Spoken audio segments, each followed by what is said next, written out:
This was a flood like no other. The highest recorded height previously was back in 1890 when the flood level reached 12.46 metres. We've been here for 46 years, living in this area, and that's as high as the water came to in all that time that we've been here. So inside the home, the water come up to, say, this level here. We'll show you the culprit. There it is. How far is that? 100 metres from the main street. This used to be called the Richmond River North Arm. It's now called the Wilson River. Normally we only have floods from one of the catchments. When you get both, it's disaster. Okay, this is the building I have an interest in. I bought it as a superannuation contributor, and it's not doing too much contributions at the moment. Now, the previous biggest flood in 1974, which was the benchmark for European experience, came in at about this height. Mm-hmm. The 2017 came in about here, mm-hmm. and this one, you can see where it got to. Okay, and I'd like to introduce Greg Brand. I've known Greg for a long time. He's taken over this business from his father and his grandfather before him. I think it was 1915 that correct. A pharmacy came into this premises. So Greg has been here since 1974 or something? 73, and he's seen all the floods since then and managed to survive. Well, what we tend to do is we stay here. So we stay upstairs and we've got food, we've got water, we've got generators, and the idea being that once the river has peaked and starts to go down, that you can then follow the water out and hose it out as it comes. Wasn't always possible, particularly this last one when it went to 14.4 metres, which was over 4 metres in here. But generally our policies have been working pretty well, and even in the big flood, the first flood that we had this year, we saved all of our stock. We got it all up. The flood level was about half a metre below our top story, and we thought that if it was going to continue, we didn't wish to be paddling around and sleeping in water. And we always had an escape plan in that we had a pathway to the windows which opened out onto the awning.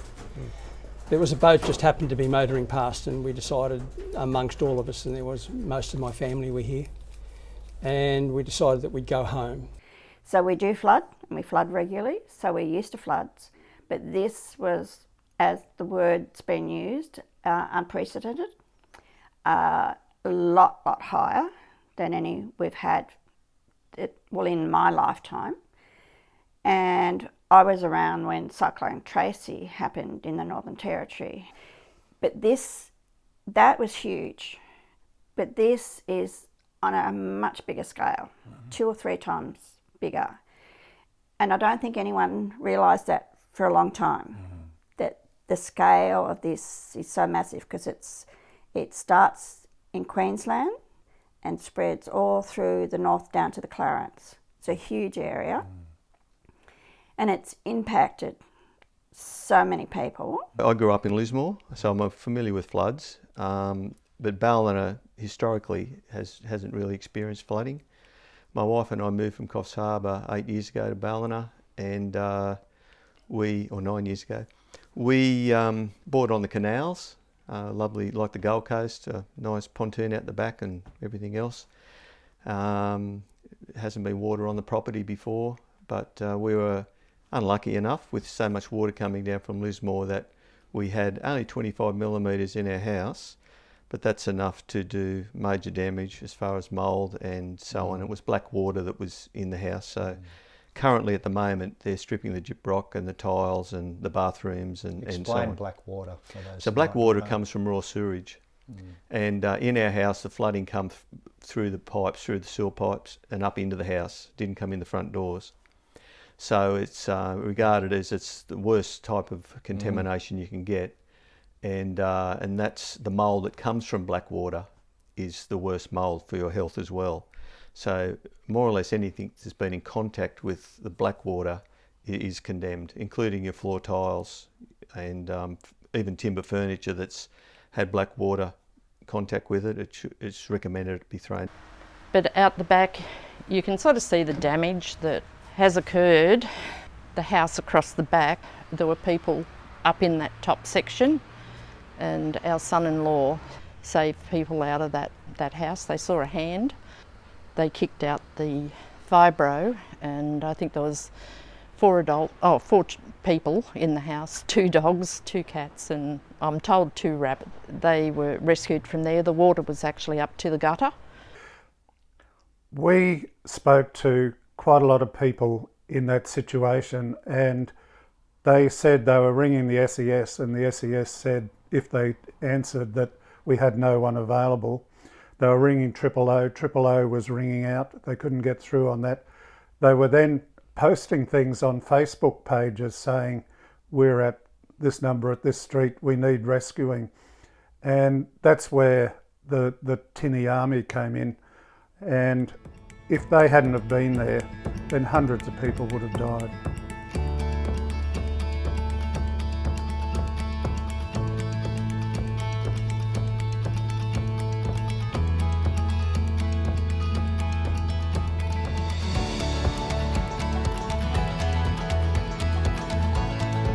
I don't blame the SES. They were just overwhelmed. It was something much, much bigger than they could ever cope with.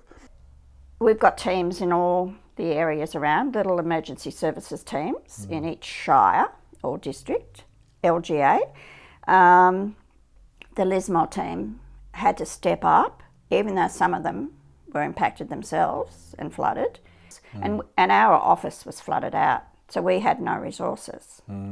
Because the flood was about 2 to 3 metres higher than it had ever been. So our office is in Keene Street in Lismore. It went right to the very top roof. So our basement, our street level, and then our upper level all totally flooded. So when people were rescued, they were taken to where the nearest clear bit of road was and offloaded, and then people ferried them. People met them there with blankets and whatever they had and ferried them up to the evacuation centre. Our role is the meet and greet and doing the triage, as I said, and then getting them registered and through to other agencies, doctors, whatever, mental health. Yes. There's a whole lot of resources there, but that happens, and making sure that they're actually dry, have some warm clothing, and eventually get food. Sometimes food's not there instantly, but the system is in place to get that as quickly as we can. We were out as part of the Mud Army, and a lot of Rotarians were. Also feeding the Mud Army and feeding people, they're homeless, they've got no food. And so, we did our sort of Bunnings barbecue without Bunnings and got that into action pretty quickly in a number of places. And the other probably positive, when we were in the Mud Army, the number of young people that came down from the Gold Coast, I'm going to say young, people in their 30s, to help with the clean-up. And in Rotary we say, those young people, they don't want to be involved, they don't want to get committed. But, give them something they want to do, and they're there, and they're damn good hard workers. The Spa supermarket in Ballina that is based out at West Ballina, it had several hundred millimetres of water through it, but he worked through the night. The next day, had everything out, cleaned, restocked, ready for the next day. And he also has the Spa supermarket in Evans Head, and that's the only real supermarket in town. And Rotarians are the ones that went in there, cleaned out that Spa supermarket, cleaned it, restocked it, ready for the next day, because that was the only food place for Wardell, Broadwater, Evans Head, Coracai. For those people to get any type of food, that was the only place they could get it. So it was critical that was up and running, and Rotarians were there to do it. So as I say, I think we really responded well, with not a lot of planning, or hardly any planning. Our club's been involved. We estimate we've made 26,000 sausages sausage sandwiches in the last 2 months. Yeah. That's at Broadwater, Ballina and Wardell. The biggest day we had at Wardell, we did 2,500 sausages sandwiches in one day. And that was feeding the army and feeding the locals because there was nothing. People are generous and want to send up goods. The problem is the depots have been flooded. The houses, no one's in the houses. There's no one to store them. So, the best help, it might have been said before, is cash. But we're not saying no to different donations in kind, but we need to have somewhere where to put them. There's a company at the moment who's prepared to provide new women's clothes, but at this stage there's nowhere to put those. So there's probably some more immediate needs like getting back into houses, being fed, and some basic appliances, things of that nature. We've had help from a lot of organisations. There's a Hindu Association of Australia which came up to Lismore, hand out a lot of, as well as cooking, they hand out a lot of vouchers for shopping cards. Also, the Sikhs with Turbans for Australia, they did some transporting of stuff. Plus we've had help from Rotary clubs, mainly in New South Wales, but also Victoria, particularly around the Newcastle area. They may have had disasters down there, but money's still coming in. We established a district fund, and to date it's probably $270,000 has been donated to that. In addition, we applied for and obtained a Rotary Foundation disaster grant of $25,000 US, which is about 33,000 Australian. Plus Rorke's have raised, I think, $500,000 at this stage, and they've already put about 100,000 into our community by way of vouchers, $500 vouchers. So we're getting support from a number of organisations. We're working in closely. Moolumbar is where my club is based, and there's a recovery centre there, and we've manned the desks there and got on computers and had needs assessment and gone out and interviewed people to see what they need. That's happening in Lismore as well. And I think what we've found is what we can do best is money, and we can use the funds through our district flood appeal to put that into clubs to get that out to the people on the ground that need it. And that money's going straight out in the value of $500 vouchers. And those vouchers can be Harvey Norman, Good Guys, Coles, petrol. It's a variety of cards that we're giving out. So we're door knocking. We're actually going door to door in the affected areas and talking to people and what their needs are. And there could be some families that need more than one. It might be 3 vouchers we give them or 4. And we just assess that on the spot. We have 2 members going to each house, and we assess that there and then, and we give those vouchers to them there and then. And what we've been doing in our club is immediate flood relief with our vouchers, because, as I said this morning, I reckon, and we reckon, that people have given that money emotionally to be given out straight away, and our other people have other thoughts. Hang on to the money for a while and let things settle down. And that can happen, and we'll need more money. But people at the moment, the Bunga-Walbin people, they've had no vouchers whatsoever. And at Oakland Road where I went, two women cried when I gave them, because we were the first. Now it's coming good. There's a few more vouchers coming, and they all tell you their stories, and they want to tell you.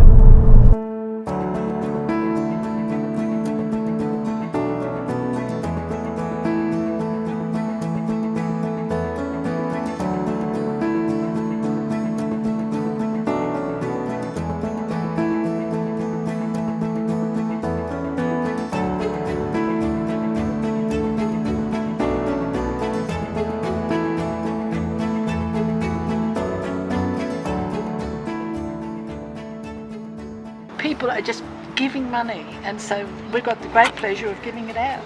Oh, no. Look, every little bit helps, and it's very grateful. We went to one area which the locals seemed to call the Duck Pond, and it was a street that looked as if it had had shared gardens and a real friendly neighbourhood vibe, and yet you could see furniture up in the trees way above our car, and it was just a mess. But that was the street where there were the most people who'd said, now make sure you go and see that house over there. There's somebody with, you know, a single parent there. I think they're home at the moment. And they all knew who was home and who wasn't, and what was going on around the place. Some people were very disheartened when we arrived, but even to give them a card for $100 or $200 made the world of difference to them. I think a big part of that was the fact that someone cared, and the fact that we were able just to have a conversation with them and listen to what they had to say. When you go around, you're not sure what people are going to tell you, and some of the stories that you hear are very horrific, you know, with how they actually got out of their homes and the amount of damage that they've had. Neighbours would say that, you know, there were people living in those houses across the road. They've gone. A couple of them went in an ambulance, but no one's been back yet. You know, so it's traumatic for neighbours to not know what's happened to people and that in their area as well. We were contacted by a resident, another non-Rotarian from Springwood in the Blue Mountains, who said it was his 50th wedding anniversary. He and his wife were going to buy a caravan and give it to us to give to someone that needed it. Well, we found a young fellow who was a farmer in the Corrikai area who 2 years ago had his house burnt down in a bushfire. This year, on the 28th of February, he had the caravan he was living in washed away in the flood. So he was living in a tent in the shed. And we discussed this with the donor. He was happy with it. He drove it up together with his brother-in-law. We all met together with the recipient, and it was a very, very happy ending. Part of what we do and what we've taken into consideration, as we did in 2017, is supporting local business as well. So with what we're buying for people or contributing to, it's going to we're going to include the business sector. So as places start opening, we'd like to support local business to get them up and going again as well. What has Rotary, what have other community organisations learnt from this event that do you think will guide your response in the future? I think our district's never had a disaster plan in place before, and we're now seeing the need for and a district disaster officer. We hope he or she never does anything at all, but we put them in place. Other districts do, and so that's something that we're discussing at a senior leadership level in our district. And also probably the need to have a fund which has got tax deductibility status, which we didn't have, but we were able to access someone else, a club's fund, which has made a difference that when people want to make donations, and there was one substantial donation of $100,000, which we wouldn't have got. I wouldn't have thought if we didn't have the tax deductibility status. So I think that's a lesson for us to learn. As I said, we've probably raised $270,000, and we've probably spent $200,000 at this stage. And there's $20,000 worth of requests on the table at the moment, and I'm getting them all the time. So we don't want the money sitting in the bank account. That's what it's there for.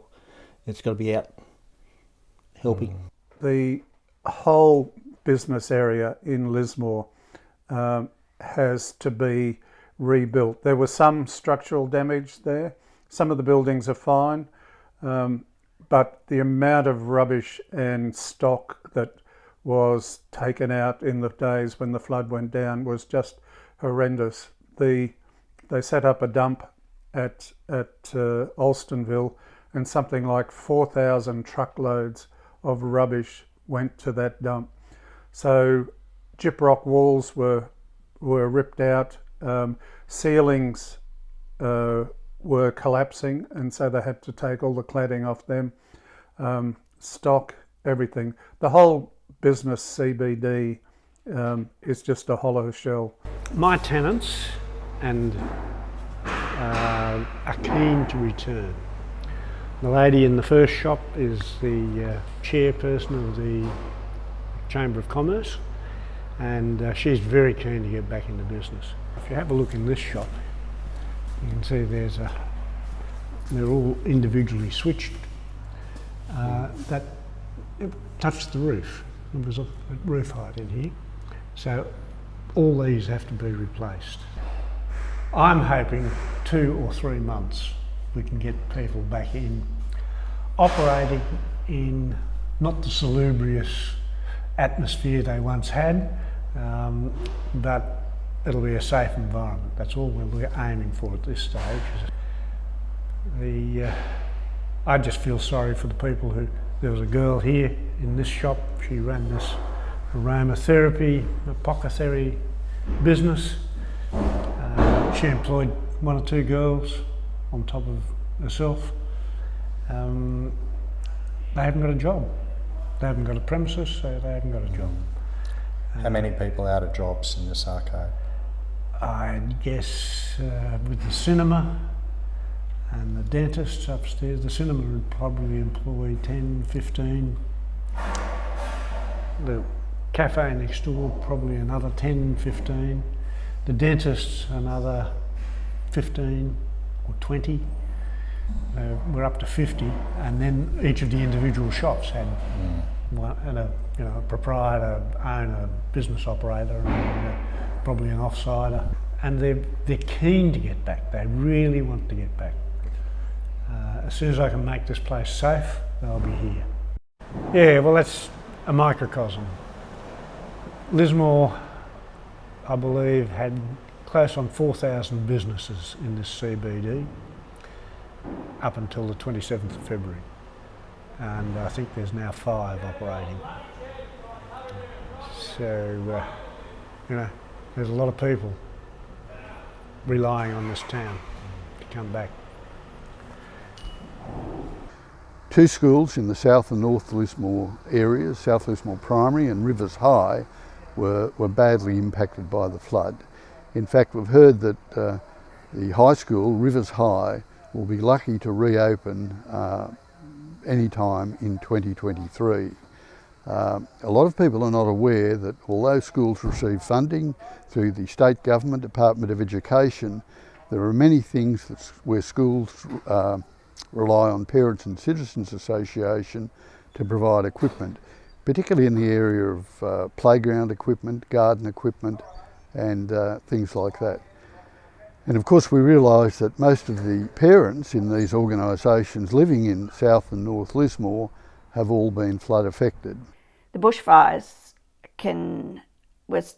we were, as I said, 2 years down, and we're still ongoing. These floods, I would say 5-6 years down the track, we'll still be doing recovery work with the community.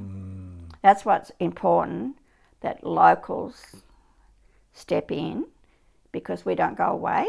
We're here for the long haul. Yes. And people trust us. Anything else has been put aside to concentrate on that need, and it will go on for years. We haven't touched yet the psychological problems that we have to deal with, and we have allocated some funds for that, but that's down the track. Because we went through major floods in 2017, and we learnt from that there is a lot of hangover of the psychological problems after the event. And when it rains heavily again, kids get scared and adults get scared. And there's a new recovery announcement, a recovery organisation was announced this week by the New South Wales Premier, and very good if there was an input from Rotary on that decision making. Because Rotary's there already, it's in the local community, It knows the problems, it knows the people in a lot of cases, and can act very quickly.